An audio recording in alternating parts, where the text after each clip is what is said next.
cariño, yo creo que esta paella no está en condiciones. Yo creo que tampoco. Falta un poco de pulpo. O de calamar. Falta una buena raya. I un cangrejito. No, falta en papirus. I aquesta és la història del calamar. Pobre, me'l voleu ficar a la paella. Calamar. Pobre. Pordarenys.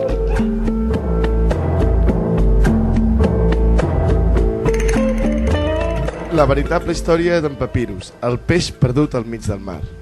Capítol 6. El port d'Arenys. En capítols anteriors, els 3 membres de la comunitat del Retonto, en Papirus, el peixet perdut, en Rolling, el cavallet de mar, i la Shirley, la gamba tonta, van aconseguir informació molt útil per a localitzar els calamars, els quals havien d'ajudar a trobar la casa d'en Papirus. Les pistes els van portar fins a la casa del peix martell, en MacGyver dels Mars, que havia inventat un detector de calamars waterproof. Tots junts van sortir a provar-lo, en busca dels calamars. La sorpresa arribà quan comprovaren que la sofisticada màquina del peix martell els havia portat, ni més ni menys, que davant del port d'Arenys. L'intriga dels 4 aventurers requeia, principalment, en saber què feien tots els calamars del mar al port d'Arenys. I a més, tots els calamars havien d'estar patint moltíssim, els pobres animalons, per sobreviure allà dins les aigües del port. És sabut arreu del mar que el port d'Arenys està guarríssim, les revistes en van plenes. Els 4 protagonistes no gosaren entrar al port per poder investigar una miqueta. La pudor no els va deixar ni acostar-se. De sobte, veieren una petita sardineta que intentava sobreviure davant de la platja. Sardineta! Sardineta d'Arenys! Exclamà el peix martell. Què passa al port? Que hi ha una despedida de solters d'un calamar?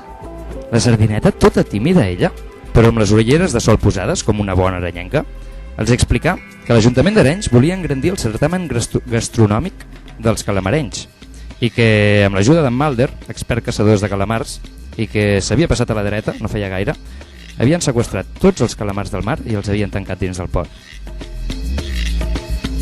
Oh, no pot ser! Els hem de salvar! Necessiten la nostra ajuda! Sense els calamars no trobarem mai casa meva! El dilema estava servit. Havien d'idear un pla per salvar els pobres calamars, i ràpid, ja que les altres esferes de la gastronomia catalana estaven a punt de menjar-se'ls. Sense saber ben bé què fer, els 4 amics es van dirigir cap al port. Primer van passar a comprar unes mascaretes de seguretat per no tragar l'aigua oliosa i contaminada. A l'arribar a les portes del port, a la bocana, vulgarment dit, es trobaren el gran congre guardià. Què voleu? Qui sou? Venim a alliberar els calamars!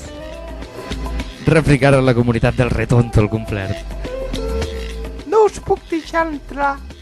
El regidor m'ha firmat un paper en el que diu que no deixa entrar cap animal, ni submarí rus sense utilització. Si no, em tapien la catxa i em foten fora. Aquests de l'Ajuntament són l'hòstia.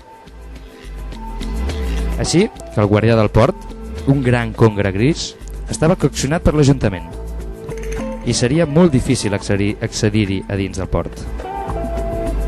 I si voleu saber si els 4 aventurers marins aconsegueixen definitivament entrar al port d'Arenys, no us perdeu el següent capítol de... La veritable història d'en Papirus, el peix perdut al mig del mar i en el port d'Arenys. Això serà molt fort, eh? Ai, mi gato, ara que jo...